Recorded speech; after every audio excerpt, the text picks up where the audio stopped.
Hi! So today, review natin is Baroque Tarot. Naintriga din ako dito. It cost $40. So around 2,400 in peso. Plus shipping. So, check natin.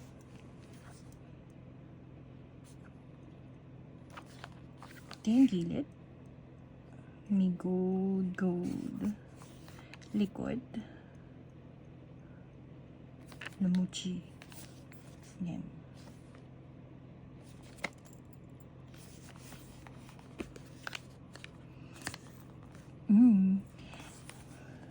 Gold yung ano niya. Oh, maharlika.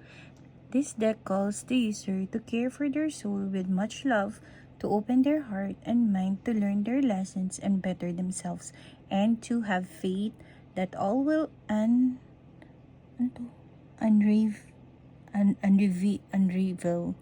as it should. Nakilang kasi. Thank you card. Thank you for your order.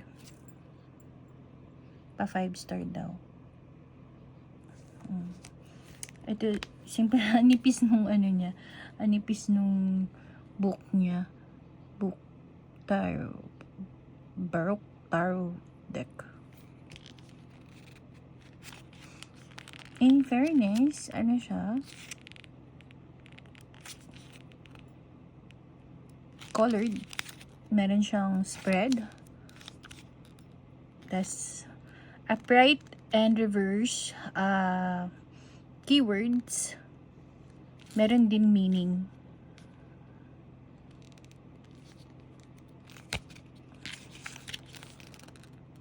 Magician. Ayan. Tingnan natin. Wands. Alright, ganun lang siya.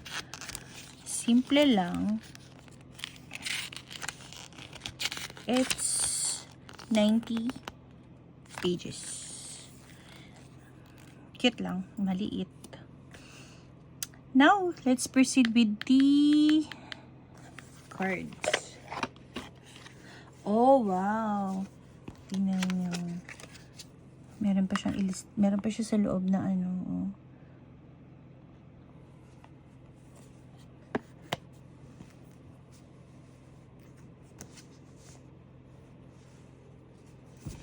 Grabe.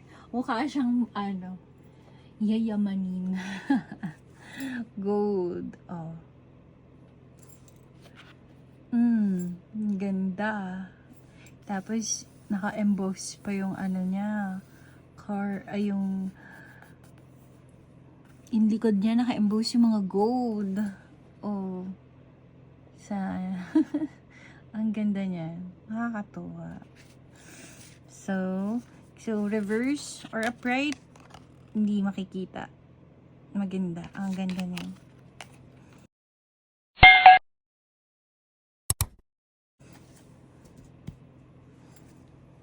Worth it ang 2,400 for this card, See? Tapos yung texture niya, ang ganda din. Hindi siya madulas. Oh, hindi siya nadulas. Oh. Di ba yung ibang card nadulas agad? Siya hindi siya madulas. Matte siya, pero hindi matte. No, matte siya, matte. The Fool. Dark lang siya, no? Pero ang ganda. Ang shadow kasi pag nilapit ko pa. Magician, High Priestess. Ang ganda.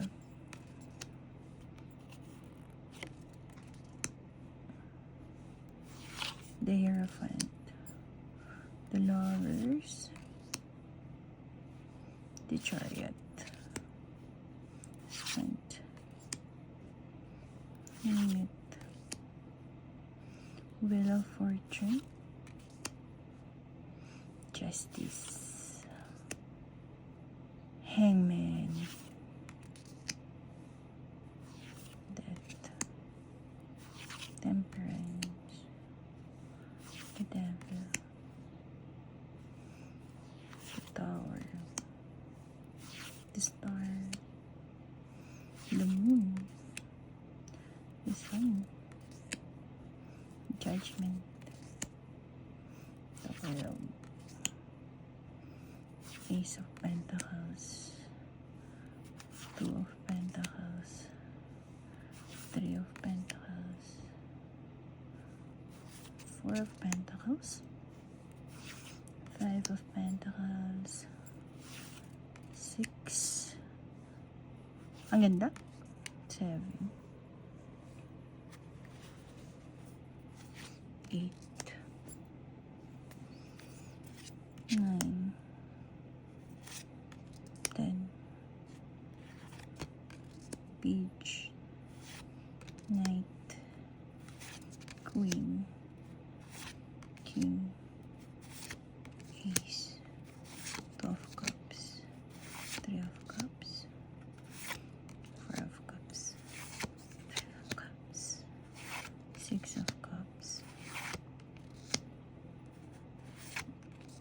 Eight of Cups. Nine of Cups. 10 of Cups. Page of Cups. Knight of Cups. Queen of Cups. King of Cups. Ace. 3. 2.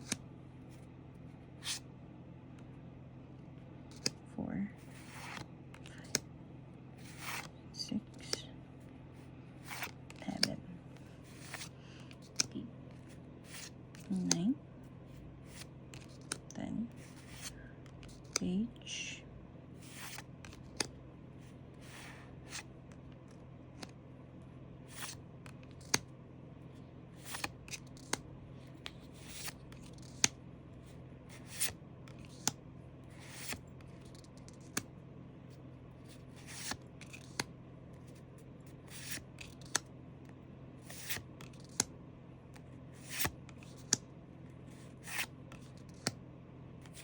Grabe, oh.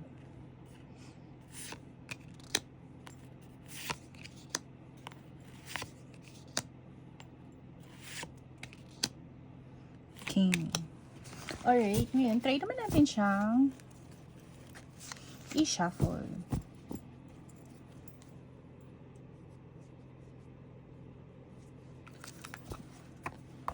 First way of shuffle, ganyan, pwede.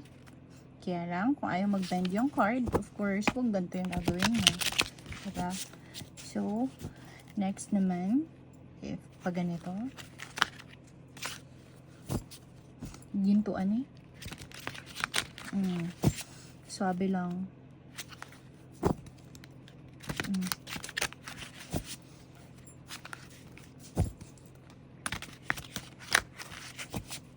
Ganda.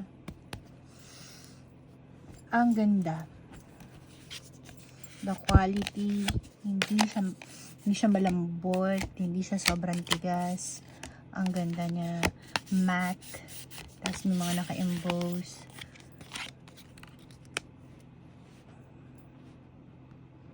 Ang ganda. Sobrang ganda niya. 10 out of 10 para sa akin. I love it. Price is 2,400. Compare mo sa mga iba na nagkakahalaga ng 4,800. This one, panalo na sa price. Worth it. Worth the price. Alright, so thank you. If you have any tarot in mind, maybe meron na ako, comment it below. I-review ko siya agad. But if wala pa akong available, I'll do my best to get it, buy it, find it. Yeah, I'll try my best. Alright, thank you, and see you in my next video. Bye!